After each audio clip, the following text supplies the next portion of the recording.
Let's talk loops, closing loops, main closing loop. This insignificant piece of string with a knot tied in it and held in place with a washer. The attachment point that it goes into, which way should you put the loop around if you had a 50-50 chance? Why some manufacturers choose to put the loop attachment point in a different place to others. And the importance of how much line you leave in the bottom of your container and how that's related to your attachment point for your loop. A blast from the past. Vector 2. The loop attachment point is on the divider wall, the wall that divides the main and reserve containers. The loop attachment point looks like this, or it is like this. A piece of type 12 folded over, elastic in the back to hold it in place, and the grommet. The grommet used to pull out, and if you could get your fingernail under there, it wasn't such a cool thing because it meant you could get a line under there as well. Simple solution is putting some type 3 tape around there, and that's what we did in the old days, just to keep it in place. Cheap and cheerful. They did tend to be a bit snaggable in other places too. If you leave a lot of loose line in the bottom of the container, when you make your deployment and the bag lifts out, the air rushes in and fills that space where the bag used to be. It picks up that line, and if it's not in control, it's going to thrash it about. And while it's thrashing about, and you combine it with a nice snag point, the loop attachment point is one of those snag points that might get caught. Whenever possible, I prefer to get rid of these and borrow the idea from Parachute de France, which is a nice triangular piece. It cuts down on the snagability. It doesn't eliminate it, because remember, we've still got flaps with stiffener plastic inside, and we've had cases of lines wrapping around there. This central flap here has some plastic in the top, and it's soft underneath. Okay, so if you pack poorly, combined with a pilot chute that's not pulling properly, so things go into slow motion as the bag lifts off and the line's thrashing about, out of control, could be something snagging. For a short period in time, when we had the number of incidents of loops, loop attachment points getting snagged, they said, hey, stop using this, cut it off, and put your loop on the flap. Flap number 1, the bottom flap. Then a short time later, they said, no, stop. Because if you had a container that had a main canopy that was on the small side, fitting in here, real soft fit, the loop attached here, you could get some tension on your loop, cinch things down and keep it nice and tight. If you had a real loose fitting main canopy and the loop was attached on the flap, you might not be able to achieve a good pin tension. The Vector 2 on the divider wall was the loop attachment point. Short time it was on the flap, back on the divider wall. Vector 3 came out and it was on the flap 1. As generations went by, next generation Vector 3, loop attachment point is back on the divider wall. But notice it's a triangular piece. It makes it way less snaggable. Again, the flap design here has evolved as well. It's not quite so soft like an hourglass behind the stiffener for the grommet area. It's all nice and rigid. Flaps are built so that they are less snaggable.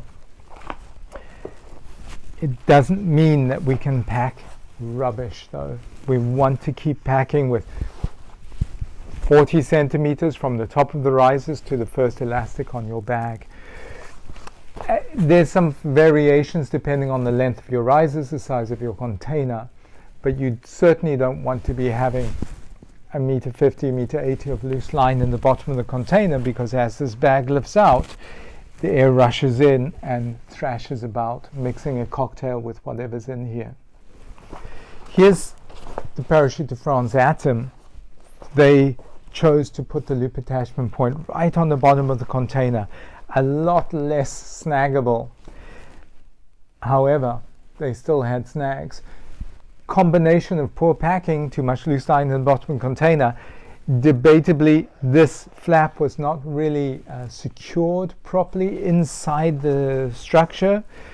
In combination with loose lines, a line snagging around here during a deployment, it ripped this flap out, it peeled the center flap up, and as it was doing that, it bent the pin on the reserve. Not healthy. The main actually did deploy. This modification with the deflector flap was added. It's still not really hitting the nail on the head in my opinion, but okay, it's a deflector, that's fine. It was a way of getting them back into the air because everything was grounded just before Easter in 2000, I think, and they needed to come up with some sort of a solution. So mounting it down there is great, but it doesn't get us out the woods. The classic teardrop, again a loop attachment point like the old Vectors with almost a more snaggable piece because they had a bit of plastic in there, so it was very soft underneath and quite rigid on top. And if you packed poorly and lines thrashed around, it would snag. Again, that's why I'm choosing to make this triangular piece, borrowed from Parachute de France design in later days. It helps tremendously. But the education of the person who's using the equipment with the correct packing is important too. Whenever you have something that's snaggable in your container, you want to take care with your lines. On some designed equipment, for example, the Jetman project, they have quite complicated system inside the container to keep the bag in place during the initial part of the deployment. The first stage of the deployment on the Jetman system, the bag doesn't actually exit. It exits on the second stage of the deployment, which means we've got some straps inside here which are a bit of a nightmare for snaggability.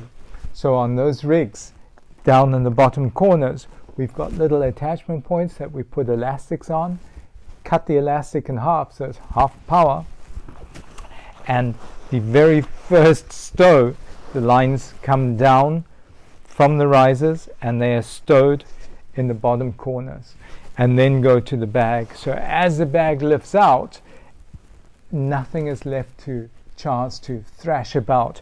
The bag's out, the lines come with tension. Now first elastic releases in the bottom of the container because it's one that's cut in half, and then the rest of the deployment happens with way less snaggability. Changing the loop, we've got some options. With this particular loop attachment point, we can come in from the back and exit the front, or come in from the front and exit the back. The reason I don't want to come in from this side is because I'm looking for the smoothest possible surface right here. I'm still going to be packing properly with my lines coming to the bottom of the container, no more than 40 centimeters from the top of the risers to the first elastic stow. But if I can eliminate a little snag point here, I'll do that. And the way that's achieved is to have the knot facing the reserve divider wall. So now, given the option, that keeps things smooth. We've seen snags of lines because of a poor pack job using a large, big, heavy, beefy knot, which increases tremendously the potential for snagging. And then in combination with a canopy that has tiny lines, if it's on this side, that there's a tiny chance that something's going to catch on to that compared to the other way around. I'd also not use such a big knot. With this attachment point, we don't have a choice of putting it from one way or the other way. That's what we're stuck with. This is a modification that was put on afterwards when they started having lines wrap around. It still doesn't stop you having lines wrap around here.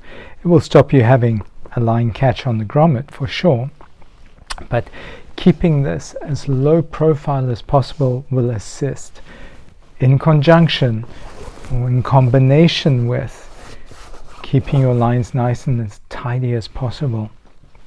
If you see equipment like this with high use, there's normally a little hole starting to develop as the bag is pulled past here multiple times. Keep it smooth. Javelin 2, they decided to modify because so many people were having lines trapping onto here due to poor packing technique and the snaggable piece. Before they added this extra type 12 on top to make it more rigid and cover the grommet, they folded it over and had it coming through the back, so it was really short. It was a sort of quick, let's do something. It's such a pity that they didn't focus on this, teach people how to pack properly and eliminate the big bird's nest of loose lines that are going to be produced as the bag exits if we don't have things under control. How do I make a loop? The material that I'm using here is called Type 2A sheathing, and I have a piece of piano wire that is bent over. It allows me to go up through the middle of this tubular line, wiggle it around to get the outside part drawn through.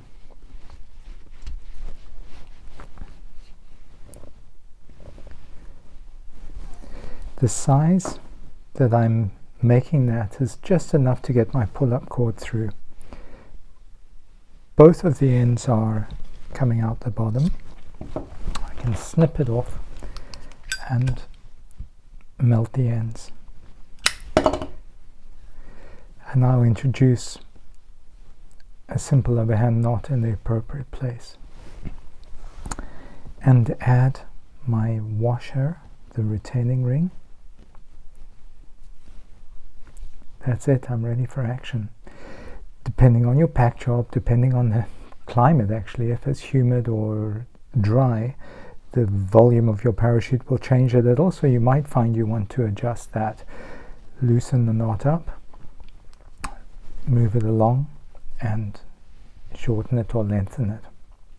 If you find it really tight, by knocking it with a blunt instrument, you will loosen the knot up and it will loosen up more easily. Never ever ever shorten your loop by adding a knot to the top side. That will potentially get pulled through one of the flap grommets and lock your container closed. So don't do that.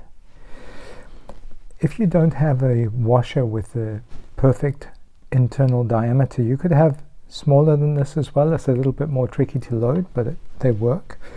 If your washer has a hole that's on the large side, there's a chance, if you pull hard, that the knot will begin to pull through there. Simple solution until you can get an appropriate sized washer. Take the tail end of your loop. If it fits through the hole, pass it through the hole. I then pull this back so that the actual knot is butted up against the washer, but that doubling the amount of material going through the washer will stop the knot being sucked through. The reason I'm having this loop just big enough to get my pull-up cord through is because it's safer. If you make a loop without using a finger trapping tool, like that, it's basically the same thing, isn't it? Surely. Well, that is not going to be safe. Watch how we can potentially stay with this for the rest of our lives. These are loops that I've confiscated from other equipment. Pretty scary. Never had any problems before, but you definitely don't want to be having a loop that's too big. It will snag on parts. If I thought I was being conscientious in replacing my loop and chose to make a loop like this, it's doing the same job, surely, you would think. But potentially, you can get yourself into trouble.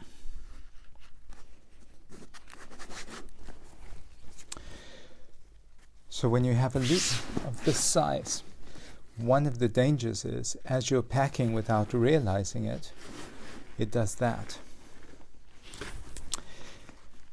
And you end up closing your equipment, thinking everything's just fine. You're ever so conscientious for replacing your loop.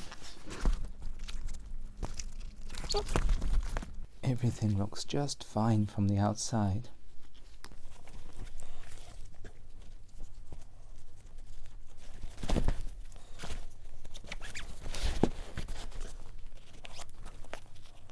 There we go. It's just great. Now when you throw your pilot chute out, the pin gets extracted and the bridle starts pulling, and if your loop has been placed in the wrong place and has a poor design, you could be towing this behind you like a tandem with a drogue. That's the reason why we always use a loop that's got the appropriate size end to it. Should never be near a parachute. That's the size we want.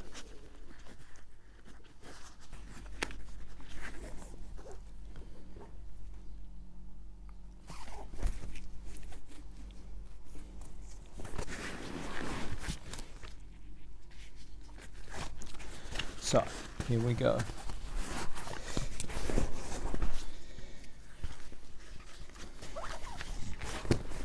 Notice I'm closing the equipment in the classic, with the classic closing technique. And that's routing the bridle out from the same side that my pilot chute pocket is on.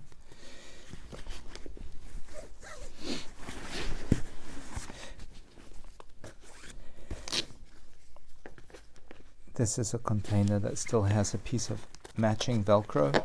So that mates up, and my pin is down and flat. Great. My loop just broke. It fell apart in my hands. I've done hardly any jumps with it. What happened?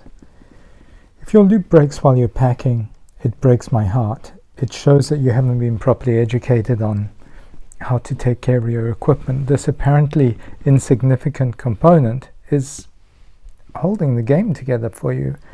Please replace it before it breaks. If the question even arises, I think I can do one more jump with that, please change it. How can you make your loop last longer? Well, don't use big, thick, heavy pull-up cords that drag through and give a lot of friction to your loop. Don't have ones that are cut with a hot knife on the end that have sharp edges. When you remove your pull-up cord, preferably do it before you put the pin in, like you see me packing. It's one of the tricks. But don't attempt to break a new record for how many jumps you can get on your loop. Just put a fresh one in as soon as it starts having the newness worn off. What else damages loops? The grommets on your flaps occasionally will have a sharp edge. They have a burr on the edge that, as the loop is being dragged past, could pick up and damage your loop. If you can give yourself a manicure with the edge of your grommet, it means it's going to be doing damage to your loop as well. So you could have it polished out with grinding tools very carefully, or just have a look at them sometimes. Very unusual, but it does happen occasionally. The loop is damaged by the pin. This is a pretty ancient pin that's nickel coated, and it started delaminating, so the sharp edges here are going to be tearing through that loop extra quick. If somebody did a surf over your equipment and trod on your pin and scratched it up, it's going to cause damage to your pin as well. So this is usual wear and tear that I see on this, not really a concern. While you're looking at your pin, double check that the attachment hole doesn't have a burr in it. All of these in this particular collection have some damage on the inside, and it's slowly chewing through the attachment point on the bridle. So I chose to replace these particular pins. You could take them off, polish up the inside, and put them back on if you didn't have any spares. Here's an interesting bit of damage on a closing loop. Way down there. What happened there? Possibly the grommet has a sharp edge on the inside of the attachment point, but in this particular case it was because as the loop was put in, it wasn't seated properly against the grommet, and it was then pulled tight, and the poor loop had to work its way around the edge of the washer. So that if you imagine this inside, it's sitting like that and coming through the grommet, so that that loop was being chewed away by the edge of the washer. The chances of this pin making any damage to your loop are really minimal. They work great if you use them properly. These just blow my mind. Using yellow cables to close your main container, that's ripping past every time. A huge amount of your loop is going to burn your loop out extra quick. What's going to happen? Oh, my pin's really lasting forever. Well, no, the pins don't last, because each time you put that cable through a short, sharp shock pulling it out, you cause fatigue. Fatigue with this little cable inside will eventually break. So that pin is going to last your entire skydiving career. These cables, they're not going to last very long, relatively speaking. What possessed this person? Well, with Vector's, the Tandem, they used something similar, much heavier cable, and that was to close the main container, because in drogue flight, this section was exposed to some vibration with the airflow, so you didn't want just a standard pin. They used a cable. Same with the Parachute de France.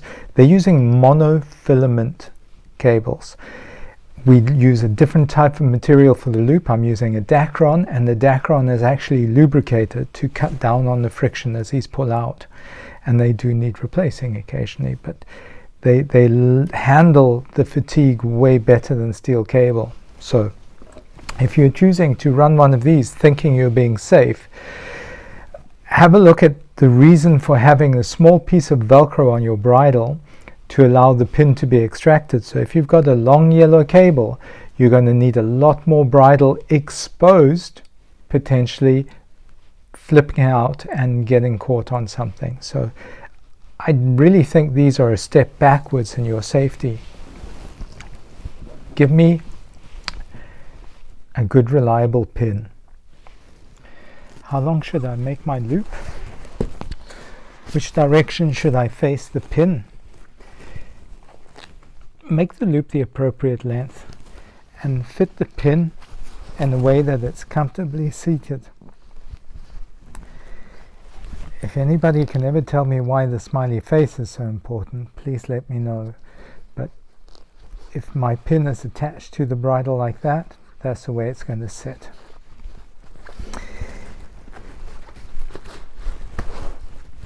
Relative humidity makes a difference with how material handles. how much sleep you had, what you had for breakfast. All these things make a difference to how your pack job finishes. So the loop length is going to need to be appropriate for that pack job.